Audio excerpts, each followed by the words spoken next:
Welcome to Leadership Coaching, the podcast, which builds on conventional wisdom and adds a fresh perspective on this ever-evolving field of coaching.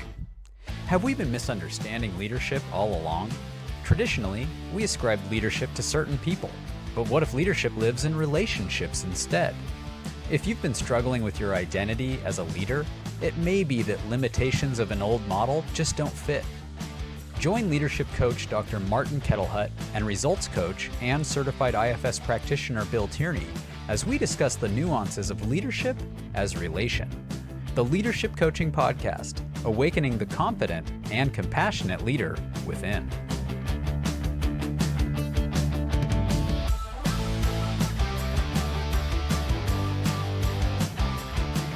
Welcome to another episode of the Leadership Coaching Podcast. My name is Bill Tierney, and I'm a results coach and a certified IFS practitioner. And my co-host, Dr. Martin Kettlehut, also known as Marty, and some people call him Doc, also a leadership coach. And we are joined again by Norah Edelstein, who is a fellow coach, who's part of our Friday morning mastermind group. She was here in the last episode talking about project design. And in this episode, we're actually going to demonstrate what it looks like to design a project. I've offered myself as the client, and Marty and Norah are going to coach me through a project design. Good morning to the both of you. Good morning. Thanks for having me back. And I now hand over controls to the two of you. So Norah, when you're coaching someone through a project design, how does it dive begin? in?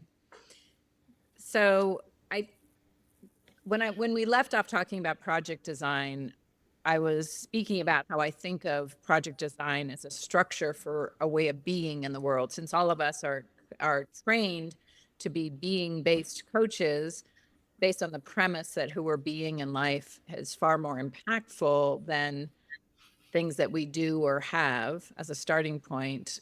It seems it turns out that this very structured way of creating a project can be a way for you to step into a new way of being in the world. So it's and it's a very, even though we're aiming for something that has a lot of structure, but the process of creating it can be very organic. Sorry to interrupt, but I just want to underscore the last point you made, the first, which is, this new way of being is held in existence by the structure of the project design. And I think this is a place where I have seen myself fail at implementing a project design when I'm not engaged in this new way of being that's being structured. And so it's just constantly battling yourself, right? And so that I think, there are different ways to meet that battle. You can either be like, oh, well, this isn't for me, I should give it up. Or you could surrender to that way of being that this structure is supposed to hold in place and ride the wave. And there are probably other possibilities too, like restructuring the game to make more sense to you, or to feel better, to ease you into the new way of being, something like that. But I just want to underscore the importance that just because you design a project does not guarantee success. There's this way of being that's being held into existence that is really what drives the causality of producing what you want. Yes, I totally agree with all that. And I just want to go back to something you said about about kind of the discomfort of it, and that may be being a signpost to not being, that the project is somehow not designed correctly. And I would just say, actually, the project is therefore designed correctly. Like if you're both inspired, which is one of the ingredients to the project design and the way I design it. So if you're pulled forward towards something, towards the possibility of something, you're inspired and you're confronted, that's how you know you have a good project. So, and the reason, it's not just for the sake of being confronted, it's that we all have We all have places where we get stopped in life. I know I do. It's like I can predict, looking ahead on a normal project where I'm going to get confronted and want to give up. It's like a formula. And so when we're stepping into something inspiring that is out of our comfort zone, we are going to be confronted. And in that confrontation, the way this is designed, we have the opportunity to create a whole new relationship with that part of ourselves that is resisting, that doesn't want to, that is scared. And so that's how you build a muscle, is by coming up against those edges. So, yeah. Right. Good. I think that's helpful. I think there were some places in the last episode we were just like, hey, get yourself confronted. But there's got to be both. There's got to be it's going to be worth it to go through this, and I'm going to have to get over myself to do it. There's got to be both. Yeah. Thank you. I'm taking a few notes as I'm listening to this conversation between the two of you, and let me just tell you what my notes are. This is kind of what I'm extracting from what I'm hearing as I'm about to be a part of this process. I'll be the focus of it. If you're inspired by the possibility of the project and confronted by that possibility, I guess, challenge of it, if I'm confronted by the implementation, the challenge of it, then it's a good project. And it's good because being confronted by it gives me an opportunity to deal with my edges, to expand my edges, to strengthen that muscle. And the discomfort that I will experience exercising and strengthening that muscle and expanding my edges will be worth it. Yeah, but you get to say what is worth it, right? And we'll go into that part. That's what I call the objective possibility. It's like the beauty of it is it's your design. So you're putting in all the parameters. You're putting in what the actual possibility is that is so worth it that you're willing to be uncomfortable.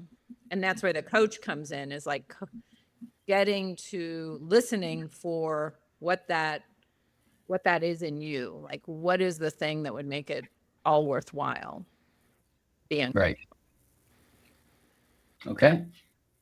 So we may only get to the first few pieces. I'm not sure we'll get to the whole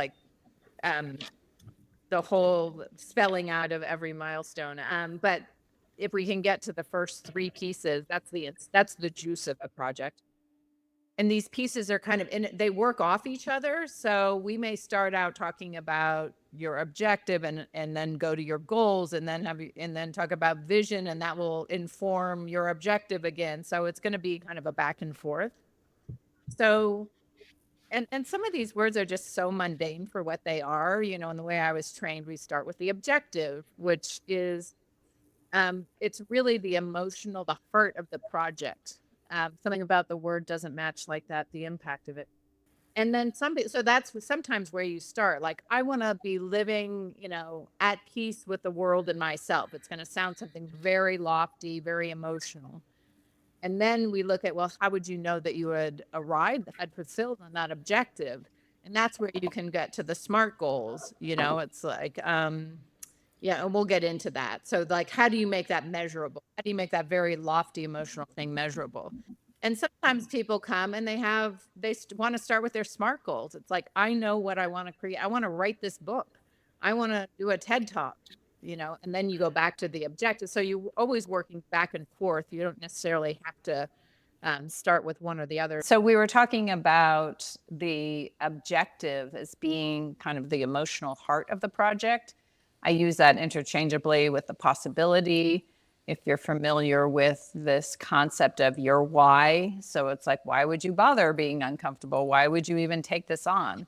So I think we'll just start where I usually start, is with the objective, and then we go to the measurements of success. So you're taking kind of the emotional heart of it, and then you're making it measurable. And so we're going to play around and work between those 2 or 3 parts. The third part I haven't mentioned. But I think it's best if we just dive in Yeah. So, Bill, I know you've been thinking about things that you'd like to put structure around. So, why don't you tell us what some of your ideas are? There's three options here. One is I've got two men's groups that are called the Authentic Man. Mm-hmm. And both of them have openings in the groups, and I'm not getting a lot of interest in filling those up. So I'd like to fill up both of those men's groups. That's one option. Another one is that I'm taking on a new venture, which is to provide consultation for IFS trained coaches and practitioners.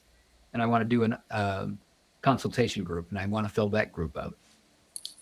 And then the third one is that I've been in the process of writing a book now this year that is taking a lot more time and really morphing and changing into a different idea than I started with.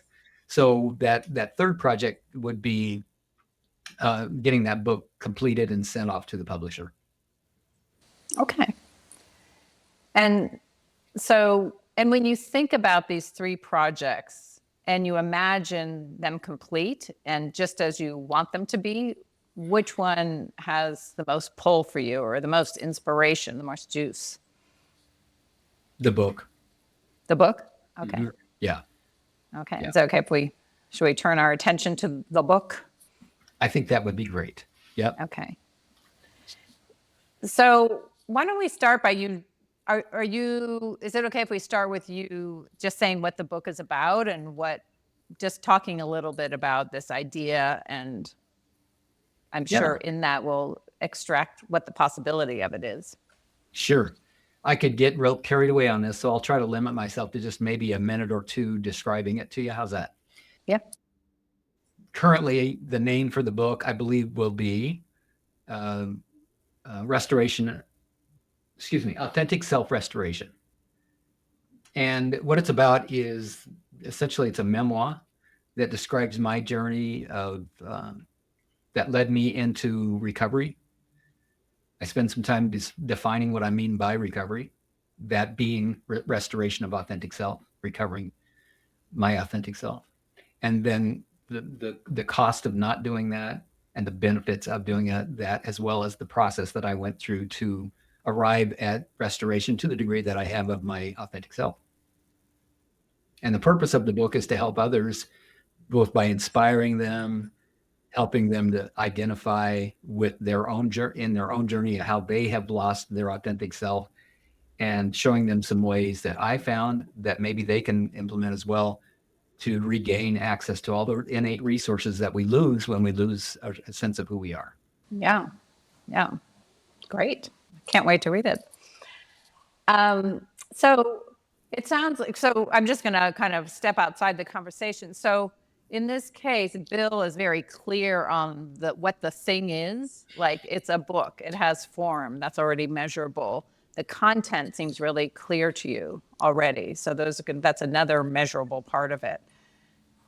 When you imagine the book is complete and that it's out in the world and people are benefiting from it, what does that provide or make available for you out of having produced that? Boy, the question generates multitudes of responses internally. Some of them are disempowering and some of them are empowering. The disempowering thoughts immediately, even as you were forming your question, were, will the book actually ever get read by anybody? Is it going to get out into the world? Even if it's out in the world, will people know it? Will I be able to get it into the people's hands? And will they like it and benefit from it in the way that I intended? So that's a whole set of internal responses that showed up immediately and may point to some challenge, my edge, as we were talking about, how I might be confronted in this situation, in this project. I don't want to interrupt the flow, but one way to work with that would be to make it being read a criterion that's confronting but inspiring. Yes. Well, exactly. That's two levels of confrontation right there for me. There's two challenges for them. One is actually finishing the book, and I have a high level of confidence that I can and will do that. But the second one, getting it read, I do not have that high level of confidence. Got it. So your question was what would you restate it again? Yeah. So when you imagine that the book is out in the world being read in the way exactly that you want it to be, and providing the inspiration, the help that you imagine, what does that make available for you? I do a pro bono group, and I've been doing it for the last 3.5 years, that helps people to practice using the IFS model, internal family systems model, to help them to restore their authentic self. And the way IFS talks about it is self-leadership, to develop self-leadership. And what I say in the Parts Work Practice group is true here as well. And that is that I believe that the more people that know how to use IFS and that recognize that they're operating automatically from burdened parts and set their own personal objective and goal of developing self-leadership, running their lives from their true authentic selves, fully resourced, that will change the world. One person at a time, we can change the world as we step into our authentic, powerful selves and let go of the trauma, the pain, the unresolved, the incomplete past. So what I pulled from that is that is something like being your authentic, living your authentic true self and inspiring others to do the same, something like that. We could, Yes, and so that the changes that so many of us have kind of written off as even possible, that the world, we might live in a world of peace, at peace, may actually occur. yeah. Okay. So being and inspiring people to live their authentic self towards a world at peace, something like that, to create a world at peace. I mean, I wouldn't normally doctor the word so much, but just for the sake of the call, is there some way of stating it that would be most powerful for you? In like one line. I always like to have, but the objective is like one powerful statement.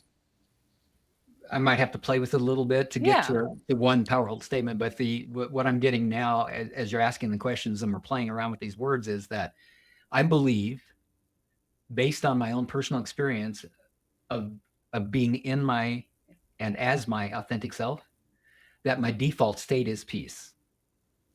My default internal space is peace. If I can make that my default, if showing up as my true authentic self in the world, which could be described as being at peace, if I can externalize that, model that, and make that contagious, then I may experience, along with the people that I'm connected with, an external default state of peace. Got it. That's the project right there. There it is. That's that's the possibility. That's the juice of it. That's why And it's beautiful. Exactly. Yeah. And how is it for you, Bill, when you state that? Joyful, delightful. Joyful, delightful. Yeah. Inspiring. Mm-hmm. Yeah. Emotional. I feel like crying for some reason. Yeah. That's how you know. Yeah. That's a lot of people, when they get to the heart of what it is they're up to, get emotional. I had one more thing to say about that. Oh, so what I wanted to go back to what you said initially, which is that what you first got, like you said there was disempowering stuff, and then there was I'm going to assert, just on my experience, that what you first got, the disempowering stuff, was the reaction to how close you got to the possibility. So it's almost like a signpost that you're on to something. Yeah. So instead of like, oh, that's the wrong project because I'm disempowered in this area, it's like, oh man, I must be really onto something because my survival mechanism like pushed its way to the front of the line, and I had to state that first because it was so uncomfortable. And what's the difference between that and something showing up, just so the audience can regulate themselves, between it showing up, oh my God, that sounds way confronting, and it really is a bad idea? if you're not inspired, I would say. If it doesn't, like, also, if you don't have that emotion about the possibility. Very good. Thank you. Yeah. May I toss in, many of our listeners are listening because they know I'm an IFS practitioner. And so some of the language that you're using, which is beautiful, is not common to the people that are familiar with IFS. So let me just throw in that when you say survival mechanism, if for the listener, if you haven't already figured this out, that just means your burden parts. Yeah. Yeah. I say that knowingly, not having ever Well, no, you know been that. trained, but I've been around it Yeah. thanks to you for, a few years now. Yeah, absolutely. That's, okay. So very clear. You got to the emotion of the objective. That's the juice of the project. That's the inspiration. That's the part that moves you about it. That's what makes it worthwhile to go through whatever discomfort you're going to go through. Yeah, right. It's what's going to cause the result. Yeah. Yeah. And so the next question, like now we're going to look at what we call SMART goals. And the SMART goals for your listeners are specific, measurable, achievable results in time. Okay. So we're going to put a date on it. But before we even go there, so standing in the fulfillment of your objective, which is, I'm going to say my purpose is a world at peace. So it sounds like your objective is very close to my purpose. So I'm going to just use that term because it flows so naturally instead of trying to go back and remember your exact words. Yeah, great. And I should have asked you permission to do that, but sounds like you're on board. Yep. Yeah. So how would you know that you had fulfilled on that objective? It's huge. It's just such a huge outcome that would involve, I would hope, the majority of the 8 billion or so people that are populating the planet right now. And it seems, let me just report now too, that it also seems grandiose. Yeah, it will. Yeah, it's big. That's why you're working on it. Well, if it's okay that it's big and grandiose, then I would know that because the world, we wouldn't be having all these wars. And when you think of it, so we want to make it, related to the book also. So I love that. And that's huge. And it's okay to have things that are so huge. But when you think of it related to the production of this book, what are the concrete things that you can, I mean, that is concrete. And I'm not saying that's not it, but also you want to bring it to your project, which is creating this book and including having it read by X number of people. Would it be useful? It seems like it would be useful to me to have that objective defined in that way then, because what the work we did earlier was the big, expansive, grandiose vision. Now what you're pointing to is my role in that, which is to finish writing the book and get it read by enough people that the war stops. Yes. Okay. Okay. So here's what I would say to that. The objective is always huge, like confrontingly huge, right? And sometimes when you get to an objective, there are many projects implied by it, right? So you may have a world peace project. Now and you may have I'm going to need my well-being really intact to be able to lead this charge, right? So you may have a well-being project that comes out of it that's very personal. You may have a lecture series that comes out of it. So I wouldn't suggest paring back the objective. I would just, what I would recommend is, because you want to keep that objective inspiring. In this case, I would say, okay, how is the book a piece of this incredible objective? Right. So and then make it real that way. Yeah. In other words, the book is, finishing the book is a project. Getting it read by others is a separate project. No, I wouldn't say that. Okay, So here's what I want to say. Sorry, it's probably not good coaching. Why isn't that too? Yeah. That feels like two completely different projects. So here's something that's really critical to put in. is that one thing that is the hardest thing for human beings when they're facing this huge objective and this project that's out of their comfort zone is to remember that this whole thing is a declaration. Your entire project design is made up. We are not operating in the world of what's reasonable, what's expected. You're operating in the world of this is how I want life to be. This is what I want to produce, because if I produce that, and if X number of people read it, I would be living up to my objective. And so it's not something, you were out of the realm of predictability. Like, I know you, Bill, I know you can write a book, right? Because I've seen you write 10 or something. But what is uncomfortable for you and out of your comfort zone is making a declaration about how many people are going to read your book without knowing how you're going to do that. Yeah. And that's like another aspect of project design, where you're actually being willing to say, I want this result, and I have no idea how I'm going to accomplish that, but I know who I'd have to be to accomplish that is so much more expansive than my life now, and that inspires me. Mm-hmm. Mm-hmm. Would it be, I'm totally open to you correcting me on this, but would it be possible to think of it in the sense like the war on wars, we might not win, but we could win this battle on the war for peace, right? And it would have been a good life to have fought that battle and won it, even if the grandiose weren't fully realized by doing so.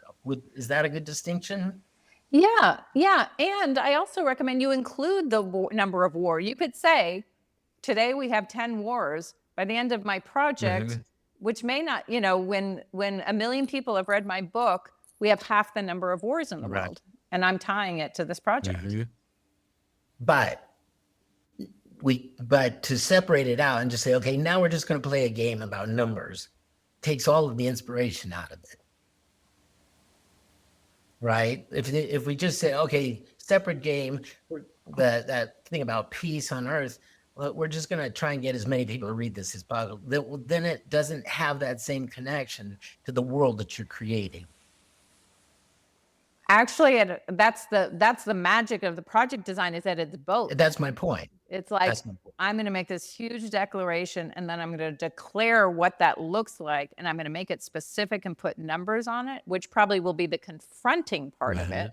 But that's what the objective is for, is like, why am I doing this? Like, what was I thinking when I said 1 million people are going to read my book and I have only had 10?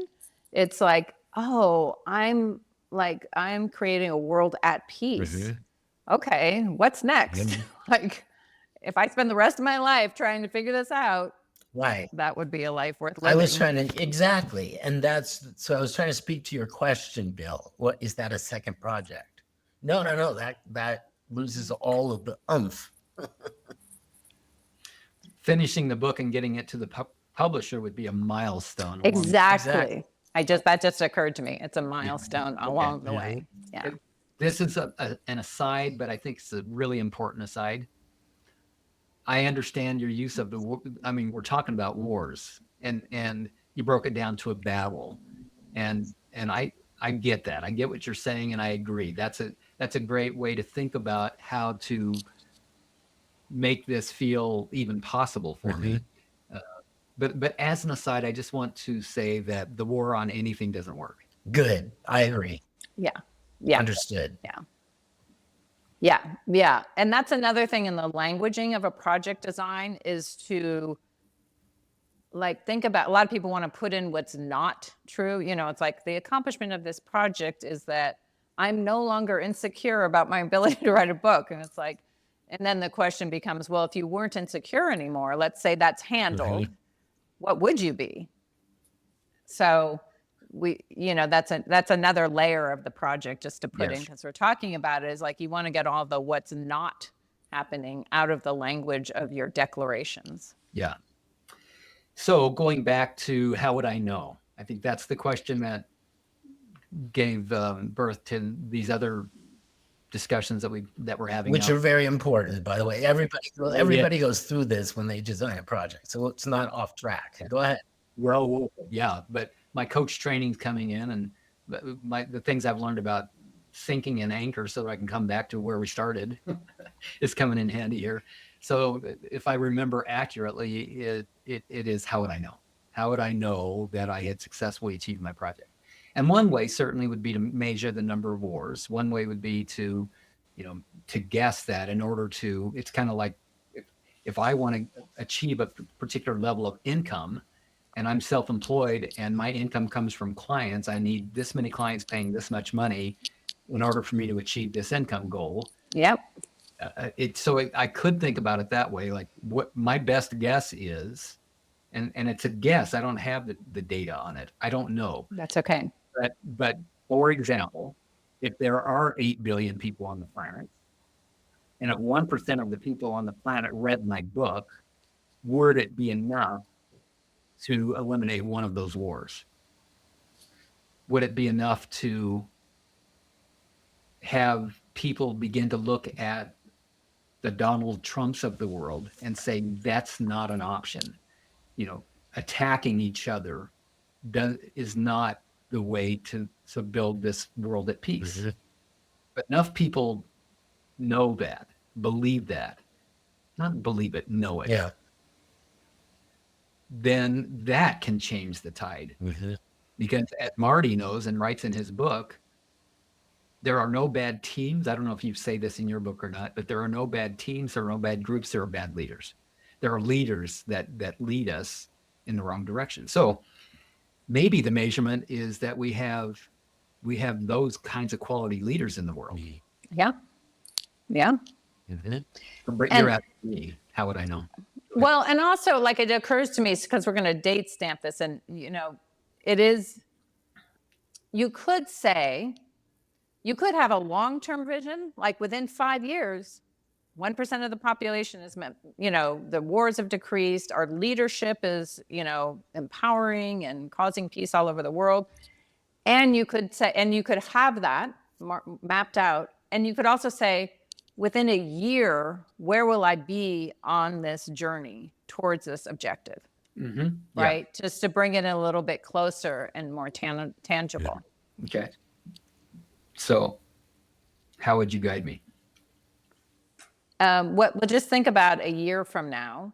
How would you know that you were on this path towards a world at peace? All right. Yeah. Well, the book will have been submitted to the publisher. The publisher will have, 1 year from now, the publisher and I will have negotiated what edits there are going to be. We'll agree on, let's just say it is now published. 1 year from today, it's published. Okay. Awesome. And you heard me probably talk about some of the milestones as I. Right. But before we go there, sorry, Marty, I'm just going to say this one thing. Where I would go next, because we're staying in the juice of the project, like the milestones are going to come after you create a vision, right? So you really want to anchor the possibility of this, your objective, and the book is published. And so Marty, is it okay if I just talk about a vision and how I coach people to have? So in vision writing within this framework, you stand in a certain date in the future. It's called the future fulfilled. And so you say it is September 26th, my book has been published. And then you paint a picture written in the present tense about what life is like, what's going on. I have people say, I wake up, it's September 26th, my book is on the shelf today. I'm going to run downtown and see how it's displayed. And it's like you're painting a picture that is so vivid that people know exactly what you're experiencing.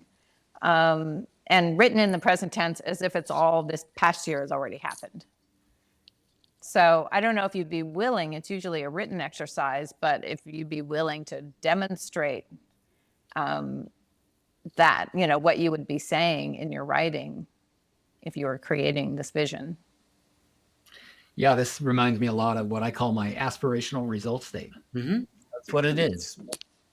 The result is that I've published a book that eventually 80 million people are going to read. That's, if I'm doing the math right, is that 1% of No, 8 billion? 800 million. 800 million people read that? 800,000 would be 1% of 8 million. Oh, really? Oh, thanks for doing that math. 800,000 people. Well, really? Oh, Okay. wait, no, sorry. I beg your pardon. You were right. 80. Beg your pardon. 80 I million. beg your pardon. So I've written a book that eventually 80 million people are going to read. It's published.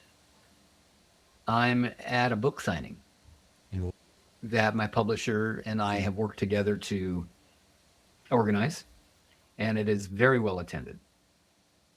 I'm delighted to be there and to read samples from my book and field questions and talk about this overall objective that I hope the book can accomplish. I'm not thinking beyond that. Yeah. So maybe it's a little uncomfortable to say it out loud.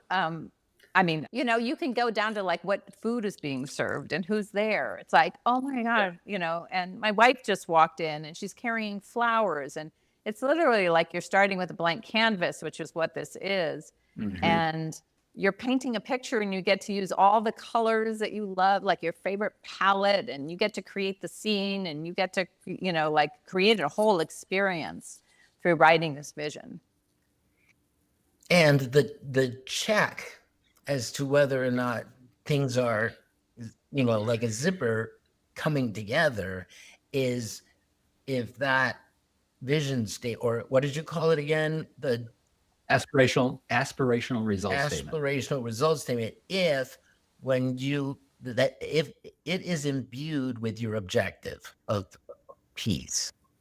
If so, then we're on the right track. If not, then you have to work on it. So I can see that this is a worthy project that I don't know how thoroughly we can do that. I mean, if you guys were to spend more time on it, coaching me around how to expand on that statement, we could do that, or I can just do it myself separately. Mm-hmm. I have something to offer that I think we could do on the call that would be helpful. Okay. So let's just say, often we have up to like 10 things we're measuring. And you could say, my book is published. That's number one. And that shall remain number one, right? And we'll work with that when we do a milestone plan. But you could also have, like when I said, what's it like? You said, I am delighted. Yeah. Right. So you could have put a measurement on emotions, like today overall, my level of delight is at an 8. And by the end of this project, it's going to be at an 11, or a 10. You can use a scale. On a scale of 0 to 10, it's at an 11. You can measure. I always say there's like hard things that you're measuring, like concrete things. And then you can also find a way to measure really the purpose of this, how at peace, how much am I at peace? You could say, and it's just something that the client knows, like, it seems kind of woo-woo, but it's like, my level of peace is probably at a 3 on a scale of 0 to 10. And I want to be at a 10, like consistently, because. Yeah. So. Like who am I being? I'm being at peace. I'm being delighted. Yeah. And so if we let's do so it's a year from now. And that's the other thing, depending on the length of when we get to the milestone plan, we're going to chunk it down and work our way backwards, right, to the present. And so when you have a year long, you get to say how many chunks you want, like what the time frames are for these chunks. But let's just take, just for an example for the audience. So number 1 is my book is published, right? Yes. If you were to have a milestone, let's say 2 months before that, what would have to be in place that would have you know that you're going to fulfill on that objective? I don't know that I have enough information to understand the process. I'd almost have to talk to my publisher to find out what to expect. But I'm guessing, and Marty just published a book. Maybe you can tell me, Marty. Marty, what should I expect to have happen 2 months before publishing? You're going to have had to turn the book in much sooner than that for the publisher to go through it. So 2 months before is pretty close in terms of publishing. So You know, I think it needs to have been proofread and edited by then. Yeah. So my final draft to the publisher by July 26, I think 2025. that's going to have to be earlier. Earlier than that. Yeah. Even. And once I've turned that book into the publisher, I'm going to have my publisher listen to this episode. But 2 months before might be something like the publisher has gotten back to me that all of the corrections have been approved and we're ready to go to press. That might be the 2 month. Yeah. And Okay. you're planning, and you have 3 offers to do your book signing from local Right. bookstores or international bookstores. Right. Well, maybe that's what I end up doing in between, ready to go to press. And now there's nothing for me to do other than to begin to set up the marketing of it. Yeah. So maybe I'll make 826, received 3 invitations. I like that for book signings. Right. And okay, so this is also important, and I've been talking to people about this a lot. So a lot of people want to go to what I'm going to, like, the to-do list. Oh, I'm going to call 10 people. I mean, you could have that, but you want to focus on, when you're doing the reverse result plan, reverse milestone plan, you want to talk about the outcome. So I have 3 invitations. We don't know how you got that. We're not worried about it. We're just like, you're just creating a picture of the results that are getting produced. Yeah. And then we'll get to, it's part of the design to do it that way. We're not at the how yet. We're not at the how. We're just talking about what. What? And, We talked about sometimes, why. We have the why. Now we're doing the what. And the what has to be inside the objective. And it has to be in, like, you have to be pulled, not have to, but it's like, it's all inside the objective and your vision. Okay. So what if we did monthly milestones? Is that reasonable? For the purpose of our call, do you feel like we have the time to do monthly? I was just doing bi-monthly for the sake of the call, but I'll leave it up to you. It's your podcast. Well, I say let's take at least another 5 minutes on milestones. Really? Okay. But for the listener, the milestones, will populate this reverse order of the steps you're going to take, or milestones that have been met. I forgot how I was going to end that sentence. Well, That happens to me all the time. You start with the end in mind and work right, backwards. But that was the point. The point that I was going to make is that it doesn't have to be monthly. It doesn't have to be bi-monthly. Yeah. The milestones are met when they're going to be met, the way that you envision it, right? You might need weekly milestones to keep the structure, to keep the possibility or the objective in existence. Or you might have bi-monthly. You might only need bi-monthly. That's all I was going to say. Yeah. I think there's something that sounds like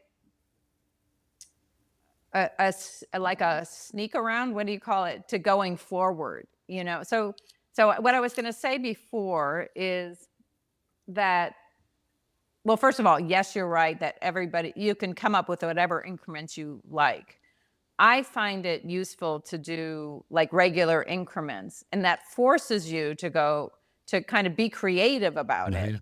If you're basing it, what sounded like, you might not have a Marty with you that just published a book that can tell you exactly when the deadline is, of when you need to get it in, and when the editor's there.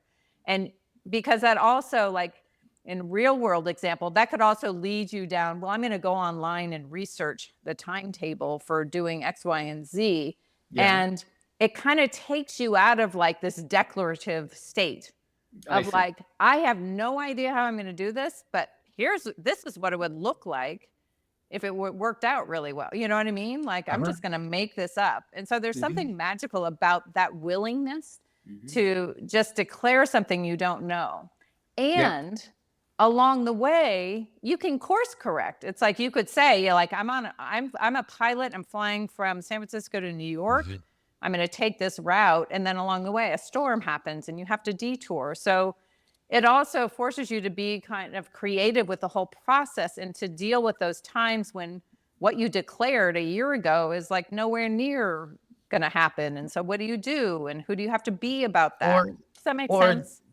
on Yeah. the, you know, I agree with this, what you're saying, and you could create that there's a big, you know, cushion of time around certain milestones because you want to dilate there. You want to spend more time like on getting reader feedback, beta reader feedback before you turn it in. So you you purposely schedule 3 months in there rather than just a weekly, you know. So Yeah. the but the Yeah. creativity piece, the declarative piece is what's crucial here. Yeah. And sometimes people create a project and it's like, you know what? This is like, what was I thinking? This is crazy. And you've got to adjust. It's your flight plan. You can do whatever you want with it. And the role of the coach is observing you in your process, knowing that your survival mechanism is going to be triggered and coaching you through that, is asking you like, is this about face? Or this change in your project design from your fear, your survival mechanism, your parts, or is it from your essence, like your higher self? The objective. Yeah. And I'm going to share an example of this is I had a client who was getting close to a year milestone of having like met a certain objective, and she was so far off. And so she just decided, you know what, I'm just going to put it a year from now. Like literally, she was a month away and she was like, I'm just going to do it a year from now. And I was like, really? That to me, like what I heard as a coach is survival mechanism. And I was like, what if you played for your results no matter what? And a month from now, like who would you have to be to play for the same result that you declared a year ago? And she was like, she got so lit up and excited from being so resigned at how impossible, like she was so deflated when she just pushed it out a year. I love that. And she got so excited. And she didn't meet her milestone, but man, she was in action. That's cool. And she was, it was definitely an aha moment, as we like to call them. Excellent. It sounds like part of what you're saying is that even the milestones should be confronting. Oh yeah, the whole thing is confronting. It's a stretch. Well, you don't want to confront I'm not going to create a project where I'm going to the moon on a spaceship next week, right? Because my relationship to my project would be, even if it's inspiring, it's absolutely impossible for me to get to the moon. Yeah. So you can play with the timeline, but you don't want to have it so big that you're going to get shut down. Like, you don't, that it's just like impossible. It's like, you're no longer inspired, right? Whereas and you don't want to have it so predictable that it's just business as usual. Like my client just pushing it out a year. It's like, there's no breakthrough there. There's no new way of being there. That's just the old way of being. So you want to find the sweet spot. It's like, I get a little, like my stomach's a little upset thinking about that milestone, but I don't want to like run to the bathroom or something. Can't believe I just said that, but you know what I mean? It's like not so scary that I'm just going to be frozen. Because you want to be kind to your survival mechanism in your part. You don't want to have them running the show, but you don't want to have them taking you out. Yeah. You want to work, and that's where the because of the coaching is like, how can you have a conversation with this part of you that's terrified, And sometimes that part of you might say, you know what, your timeline is just freaking me out. Could you kind of space it out a little bit more? Or it might say, you know what, I just got excited. Like if you promise me you'll take care of this and I don't have to worry about it, go ahead. I give you permission to go on this crazy ride. Yeah, exactly. So let me share with you something that's happening as I'm listening. It actually began to happen 5 minutes ago. I realized that today is September 26, 2024. That's exactly 6 months since my birthday. 6 months from today, I will be 70 years old. And I'd like that milestone to be submitting the first draft to the publisher on my 70th birthday, or by then. Got it. Beautiful. Yeah. Cool. That feels good. That's fun. Well, yeah, exactly. Yeah. That's creative. And so then do you want your project like this the structure to be around that milestone, or do you want that to be a milestone on a longer project? I want that to be a milestone on a longer project. Okay. Although, now that you asked the question and I consider my answer, I realize it doesn't feel like I have a lot of control once I've turned it over to the publisher. I mean, of course, there's going to be things that I'm going to need to respond to quickly and efficiently in order to get the book published by 1 year from today. But submitting it to the publisher by 6 months from now feels far more challenging than having the book published in a year. Yeah. So knowing you, Bill, I know this book will get published because you're that kind of person. If someone were to say to me, "Oh, I don't want to declare that because I don't have control over it," I would hear like some survival mechanism, some business as usual. The important part of this is that your book is published. That's right. Right? That's right. So I would encourage you, if I were coaching you, to put that at whatever date you want. I mean, not 5 years from now, and like then deal with the lack of control and still be willing to declare something you have no control over. Yeah. And you'll have to arrange yourself. You'll make your publisher might make an exception that they've never made for anyone else because you enrolled them in this idea. And it's like, so you want to keep putting in confronting milestones as a structure for growth and as a structure for living an inspiring big life, if that's what you want to do. Nobody has to have a project design. It's only if that's what you're up to in life. Yep. Okay. Well, I feel really great about submitting the first draft to the publisher by my 70th birthday. Now, And does it matter where I'm at today? In what? I'm sorry. Does it matter where in the process of writing the book I am today? Well, what you'll see, so the completion of this process, and we didn't get into it, is that you'll take whatever increment milestone you want, whether it's monthly, bi-monthly, or varied, and you'll back your way into the present. Yes. Right? So you may have a milestone. Let's say your nearest milestone is October 26th. Okay. So what do you imagine, just if we're doing just like a sketch of this process, what do you imagine a milestone would be a month from now towards this goal of having your book into the publisher by your 70th? An outline that breaks down the chunks down the book. Okay, perfect. So that is now your nearest milestone in this long process, right? Or, I don't want to say it's long, it may be short for you, but you've kind of created your roadmap, right? So now you don't have to worry, everything's all mapped out. You don't have to worry about 3 milestones ahead. You just have to worry about your nearest milestone, and not worry, but focus on. And so what actions, so now we're going to go forward to your nearest milestone. So we're going to get into the how, but we're not going to go all the way a year out. We're just going to get into it. To your nearest milestone. Okay. All right. And people fall into the trap of like, oh, I'll put action plans for forward, milestones 3 months from now. Don't get into that. It's one milestone at a time. That's the beauty of this. Okay. So all you need to do is come up with an outline, and the chapters are, chunk it down in a month from now. How is that? Does that seem doable? Yeah. I mean, it could even seem too easy, right? And then you can move the dates around. Mm-hmm. Or what's expected by those dates, right? Yeah. It's well within the realm of possibility. It doesn't feel that challenging. The biggest challenge that I'll face between now and October 26th and getting this chunk down to an outline will be having the time that I really want to put into it to have it be a usable chunk to down outline, not just something I throw against the wall and then hope it comes together. Yeah.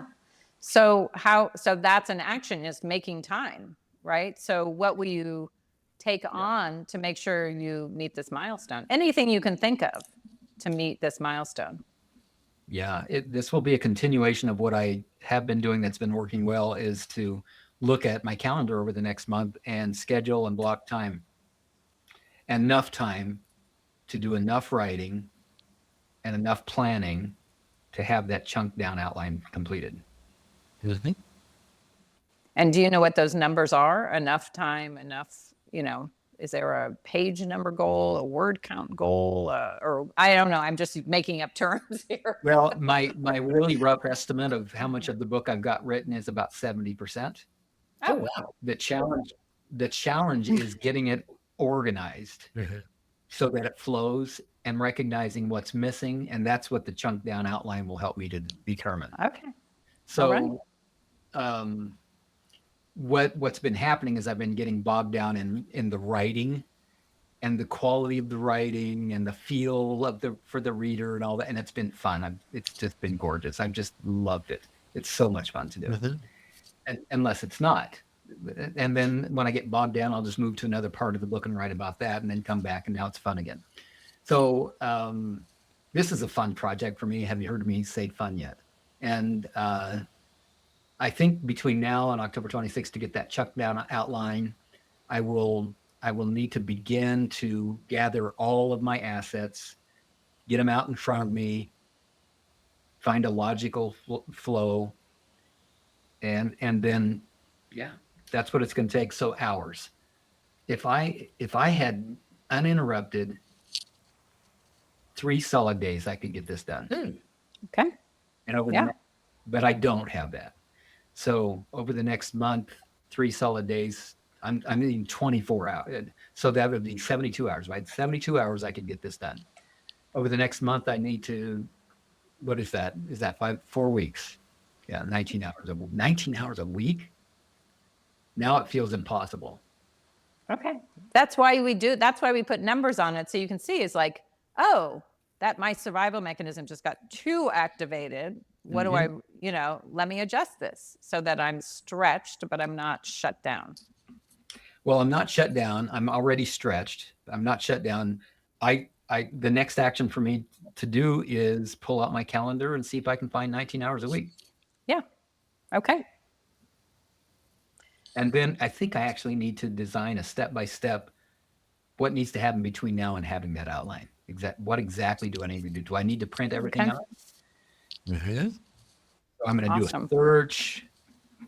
I'm going to I know that works for me. I've created a lot of publications before in the past, and I know it works for me to actually, it's one thing to have it on the computer, but for some reason having paper in front of me that I can sort out and rearrange works for me. Cut out and paste. I know exactly what you mean. Yeah. So I'm going to do a search of all assets. I'm going to print out all of the assets. I'll sort them. And then from that, I will create my outline. Awesome. Yeah. See? Yeah. Great. How does that feel, Bill? Great. Awesome. Yeah. Great. It was very vague and floaty. And like, I've got a writing coach that's helping me with this. He's got very limited time to help, but his help is just so great. And when I have his help, it shifts my perspective and broadens it. And that's what's happening here now too. Great. You guys are writing coach. Yeah. Okay. And the only other thing I want to add, well, there's other pieces there, like make sure you reward yourself for each milestone. You want to give, and the accomplishment of the milestone is not the reward. Like you want to come up with in advance just some things you could do for yourself. Time off, a cappuccino, whatever, small, medium, large rewards. I'm going to, and then the other aspect is, what are all your skills that help you accomplish this? What are all your resources? Your coach, your colleague, your groups, and the reason why we create those in advance while you're in this space of inspiration is because you will get stopped and confronted.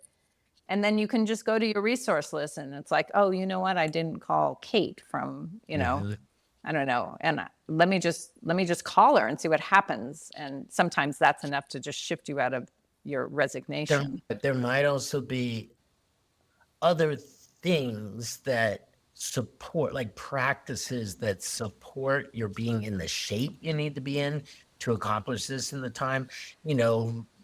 Things like self-care, eating and sleeping well, being complete with your wife, etc. Right? Those are things that they're right on the edge of making this work, but you want to include them in your design. Very good. All right. And that I said that was the last thing. That wasn't even what I wanted to say. The other thing is you want to thread your objective through all of this. And also the other words I heard were fun and delight. So you could have a measure it around fun and delight when you're in the, you're standing and looking at all the pages and it doesn't seem to flow. It's a way to check in with yourself. It's like, oh, well, this is about who I'm being. Like, what do I need to experience the fun and delight of this process, even though it doesn't seem obvious that it would be fun and delightful, right? Maybe you want to eat ice cream while you're doing it. It's like, because I know how important that is for you, Bill. And Eating it's ice cream? important. No, having fun and doing things you love. Yeah.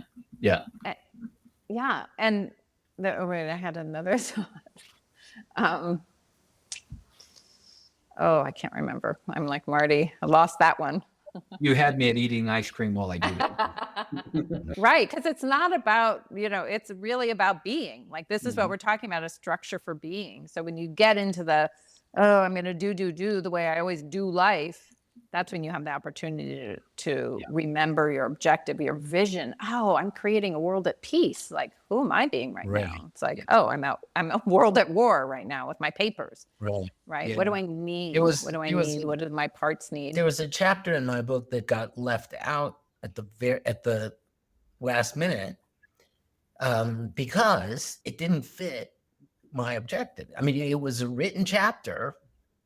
I'd worked on it. It had sense to it, but ultimately the tone and the objective of that chapter wasn't in harmony with the rest of the book. And so I recognized, my way of being in this chapter is not harmonizing, and I left it out. I'll use it some other time, but it ultimately didn't fit the book. Yeah. So I'm starting to bump up against a time limit here. What remains here? What else would you like to say, or what other coaching do you have for me, so that we can begin to wrap up? I'm pretty complete. If I could remember that one thing I was going to say, that would make it. Well, the only other thing for me would be accountability. I know that if you just gave me or helped me create the design and then left me on my own, it wouldn't be nearly as effective as if I was checking in with somebody or I was on a team. At least accountability is a huge factor in your success. So I would put that in. Well, you can expect me on Friday mornings in the mastermind group to be reporting in on my progress here. That's an accountability. I also meet with a coach every Monday morning we are peers. We support each other. We have conversations. It's not strictly a coaching conversation. However, he's a coach, and I'll ask him for support as well. Yeah. And I'll tell my wife what I'm up to, and ask her to ask me from time to time. You could give them the project design, and they can read it and say, "Oh, so this means you should be here now, are you?" Like that. Yes. Yeah. Perfect. Okay. Oh, I remembered what I wanted to say. Yay. So that this is a game. It's like you're playing a game with the universe in a way. And what you're practicing is how much what you desire, what inspires you, when you put that out into the world, how, where are your blocks? You're learning about yourself. What gets in the way of you leading this inspired life? And to have it be a game. Remember that it's a game. You created it. That's the beauty of you created it. Is you can play with it. Yeah. I've defined how to win. Yeah. Very good. And every game, when I play games, I like to have a scoreboard. Yeah. I've got a scoreboard right here for the game of my coaching business. And so I'm inspired now to also create a scoreboard for this project of getting my book published. That'll have the timeline on it. Beautiful. Well, this has been amazing. I I'm so glad I sacrificed myself for the good of the all by being the client in this conversation. because of all the listeners and of YouTube I can't imagine anybody got more benefit out of this than I did. This was wonderful. Fantastic. Thank you. Thank you so much. Thank you for doing that. Absolutely. Yeah. Thank you. Thank you both for having this conversation with me And Thanks as your for joining guest. and for those listening, all of the information about how to get in touch with any of us is in the show notes. So we'd love to hear from you. Let's just touch on, Marty, your book is Leadership. Would you say it for me, please? You've got a copy of Leadership as Relation, which I recommend. I'm reading the book now. I've gotten some real jewels out of it. And Norah, what are you up to these days? I am coaching. That's really about it. I'm not writing a book. I'm not doing a screenplay. Who are you coaching? I'm just coaching. I'm mostly working in organizations and working with the leadership, the staff, the team managers. And I also work with individuals. I work with individual business owners, and I work with just people out in the world who have identified a gap between where they are and where they want to be. There's a lot of activity around careers. And so I'm finding a lot of people who are struggling to find meaningful careers and helping them discover that. And helping them design projects to discover them? Absolutely. Beautiful. Well, thanks for demonstrating your high level of skill, both of you, around project design. Thank you. And Marty, I think one other piece of accountability here will be that over the next few episodes, maybe the next several episodes, I might touch in now and then on how I'm doing on this project. Damn right you will. Thanks, everybody. All right. Thank you, guys. Bye. That concludes another episode of the Leadership Coaching Podcast. We hope you found inspiration and valuable insights to fuel your leadership journey. Remember, true leadership is not about you, it's about empowering others. Take your insights to heart and cultivate a mindset that will transform leadership from within your business, organization, or community. Thank you for joining us on this quest to leadership excellence. Don't forget to subscribe and stay tuned for our upcoming episodes, where we explore leadership as relation. Until next time, remember that you have the power to lead with confidence and compassion from the inside out.